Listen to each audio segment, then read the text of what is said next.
अस्सलामुअलैकुम। उम्मीद करता हूँ आप सब लोग खैरियत से होंगे, खुश होंगे और अल्लाह करे कि आप सब खैरियत से हों और खुश भी हों। हमारा आज का टॉपिक है lecture number 6, steps to determine the empirical formula.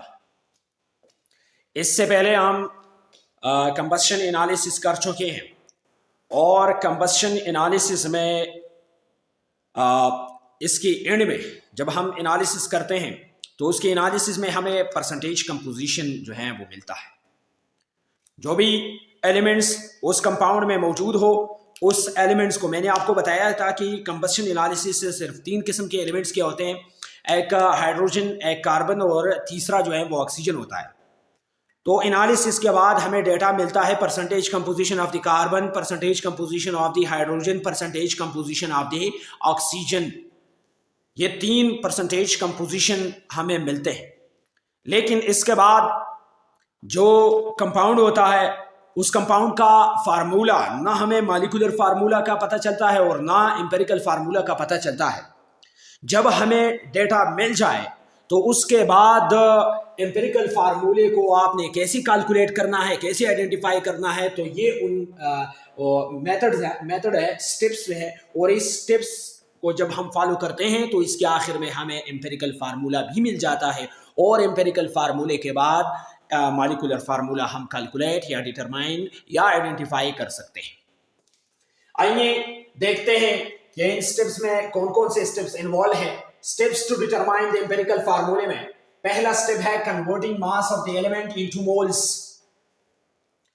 ये अगर आपने देखा होगा कि जो कंबस्शन एनालिसिस में हमें परसेंटेज कंपोजिशन मिलता है, लेकिन उस परसेंटेज कंपोजिशन के बाद हम उस परसेंटेज कंपोजिशन से मास आइडेंटिफाई करते हैं और उस मास को फिर हम कन्वर्ट करते हैं नंबर ऑफ मोल्स में।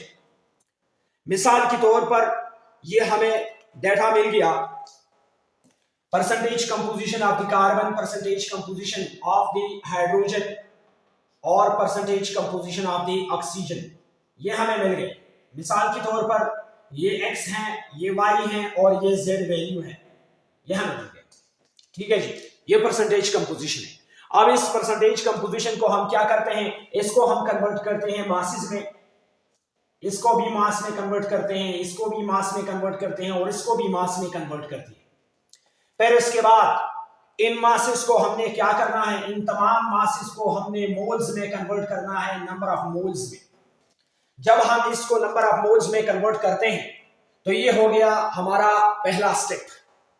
इसके बाद क्या करते हैं, 3 वैल्यूज हमें मिल जाएंगे नंबर ऑफ मोल्स में। मिसाल के तौर पर हमें एक वैल्यू ये मिल गया 0.1, दूसरा मिल गया 0.2 और तीसरा मिल गया 0.3।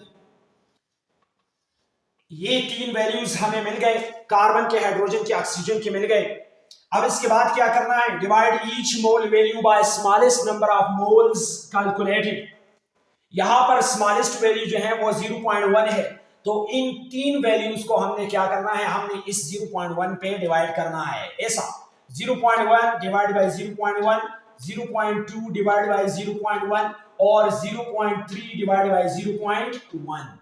इसी तरह हमने इसके जो स्मॉलेस्ट वैल्यू है मोल का, उससे हमने इन 3 वैल्यूज को डिवाइड करना है। इसके बाद क्या करना है, round to the nearest whole number, round to the nearest whole number. तो राउंडिंग का जो रूल्स है वो फिजिक्स में होते हैं। इंशाल्लाह कभी किसी वीडियो में किसी लेक्चर में मैं एक्सप्लेन करूंगा। लेकिन यहां इन 3 वैल्यूज को हमने फिर क्या करना है, राउंड करना है किसी होल नंबर में, किसी भी होल नंबर में। ठीक है जी। अब अगर राउंड होते हैं ये नियरेस्ट वैल्यू होल नंबर तक तो ठीक है, अगर राउंड नहीं होते हैं तो फिर इसके बाद क्या करना है। इसमें राउंडिंग बहुत मुश्किल है क्योंकि 0.1 जो है ये बहुत मुश्किल से होल नंबर तक, क्योंकि इसका जो होल नंबर बनेगा वो 1 बनेगा और इससे 1 डायरेक्टली नहीं बन सकता है। ये राउंडिंग के खिलाफ, रूल्स के खिलाफ है। 0.2 है, अगर मैं कहूं कि इसको 2 में कन्वर्ट करते हैं तो ये भी रूल्स के खिलाफ है। और अगर 0.3 है और ये 0.3 में कन्वर्ट करता हूं 3 होल नंबर में तो ये भी गलत है। रूल्स में ये गलत है, फिर राउंडिंग की रूल से हम कहीं और जाएंगे। अगर ऐसा नहीं होता है, मिसाल के तौर पर 0.99 है तो इसको हम राउंड करते हैं 1, तो ये हो गया smallest whole number, nearest whole number ये हो गया। लेकिन अगर ऐसा वैल्यू नहीं है इसमें, यहां पर वैल्यूज तो है 0.1, 0.2, 0.3, इससे भी वैल्यूज आएंगे, तो उस हिसाब से हम क्या करेंगे, फिर रूल नंबर 5 को अप्लाई करेंगे, स्टेप नंबर 5 को। If the number is too far to round, then multiply each value by a number to get the lowest multiple. मिसाल के तौर पर एक वैल्यू हमें मिल गया और वो वैल्यू है 1.5, दूसरा मिल गया हमें 1.25। इन वैल्यूज को ये राउंड नहीं हो सकते हैं, तो इसको हम क्या करेंगे, मतलब होल नंबर में, ऐसे तो राउंड हो सकते हैं लेकिन होल नंबर में राउंड नहीं हो सकते हैं, ठीक है जी। तो इसके बाद क्या करेंगे, इसके बाद ऐसा करेंगे कि इसको ऐसे नंबर से, दोनों को सेम नंबर से, अगर सेम नंबर से इसको मल्टीप्लाई करना है, ठीक है जी, ऐसे नंबर से कि इसको डायरेक्ट जो है होल नंबर में कन्वर्ट कर सके। मिसाल के तौर पर ये 1.5 है, इस 1.5 को मैं जब 3 से मल्टीप्लाई करूंगा, 3 से, तो इससे आएगा 2, ठीक है जी। तो ये होल नंबर हो गया, डायरेक्ट होल नंबर में चला गया, ठीक है जी। और अगर 1.25 है, 1.25 को मैं 4 से मल्टीप्लाई करता हूं तो इससे आएगा 5, ठीक है जी। तो ये होल नंबर्स है, अब ये होल नंबर्स में कन्वर्ट हो गए, तो इस ऐसे नंबर से हम मल्टीप्लाई करेंगे इन डेटा को, इस डेसिमल नंबर्स को, कि ये डायरेक्टली जो है होल नंबर में कन्वर्ट हो सके, ठीक है। इसके बाद जब 5 नंबर स्टेप पे आएंगे, simply calculate mass of empirical formula and divide it by molecular mass to find out the ratio between molecular formula and empirical formula, ठीक है जी। अब हमारे पास एक एम्पेरिकल फार्मूला जो है वो दिया हुआ होता है, उस एम्पेरिकल फार्मूले के मास को हम कैलकुलेट करेंगे और इस एम्पेरिकल फार्मूले का जो मास है उसको डिवाइड करेंगे, जो मास दिया हुआ होता है। एम्पेरिकल फार्मूला का जो मास है वो क्वेश्चन में या न्यूमेरिकल में आपको दिया हुआ होगा, उस मास को हम लेके मॉलिक्यूलर मास पे डिवाइड करेंगे और इसकी डिवीजन के बाद हमें एक नंबर मिलेगा, उस नंबर को हम कहते हैं रेशो और इसको डिनोट करते हैं स्मॉल एन से। और इसके बाद ये रेशो जो है हम कैसे मालूम कर सकते हैं, एम्पेरिकल फार्मूला मास को डिवाइड करेंगे मॉलिक्यूलर फार्मूला से, इससे एक वैल्यू आएगा, उस वैल्यू को हम कहेंगे रेशो और ये डिनोट करते हैं हम क्या, एन से। और ये रेशो किन दोनों चीजों के दरमियान होगा, मॉलिक्यूलर फार्मूला और एम्पेरिकल फार्मूला। तो इसी वजह से इसका यूनिट भी नहीं होगा, क्योंकि जब हम रेशो लेते हैं दो ऐसे नंबर्स क्या जो एक ही क्वांटिटी से ताल्लुक रखते हैं, मिसाल के तौर पर एम्पेरिक मॉलिक्यूलर फार्मूला का जो मास का यूनिट है वो भी ग्राम में होगा और इसका भी ग्राम में होगा, तो ये दोनों कैंसिल हो जाएंगे और जो नंबर है वो यूनिटलेस होगा। इससे हमें n का वैल्यू या रेशो आएगा। और इसके बाद जो 6th स्टेप है, multiplying all atoms by this ratio.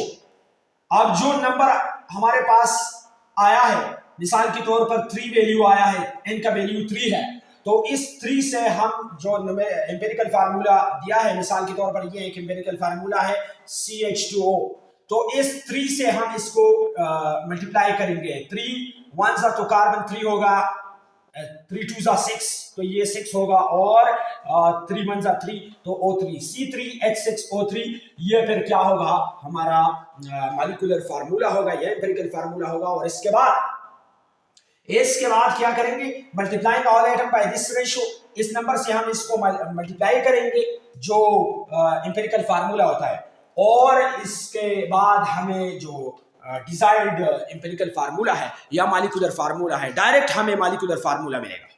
इसके बाद हमें n के वैल्यू के बाद हमें डायरेक्ट जो है वो एम्पेरिकल फार्मूला, मॉलिक्यूलर फार्मूला हमें कंपाउंड का मिलेगा, ठीक है जी। तो ये कुछ स्टेप्स है, इसको ये पेपर में बहुत कम आते हैं कि steps to determine write the steps to determine the empirical formula, ये क्वेश्चन कभी नहीं आता है। लेकिन इसके साथ साथ न्यूमेरिकल जो है वो आते हैं, न्यूमेरिकल्स ऐसे न्यूमेरिकल्स जिसमें आपको डेटा दिया हुआ होता है और उस डेटा से आपने क्या करना है, मॉलिक्यूलर फार्मूले को कैलकुलेट करना है, मॉलिक्यूलर फार्मूले को आइडेंटिफाई करना है और मॉलिक्यूलर फार्मूले को आइडेंटिफाई करना है। ठीक है जी, तो ये इन स्टेप्स को हम फॉलो करेंगे और इन स्टेप्स के आखिर में हमें एक प्रोडक्ट मिलेगा, डिजायर्ड मॉलिक्यूलर फार्मूला हमें खुद ब खुद मिल जाएगा। ठीक है जी, तो ये था हमारा आज का टॉपिक। सब्सक्राइब करना न भूलिएगा और नेक्स्ट वीडियो तक अल्लाह हाफिज मुनासिर। Thank you so much.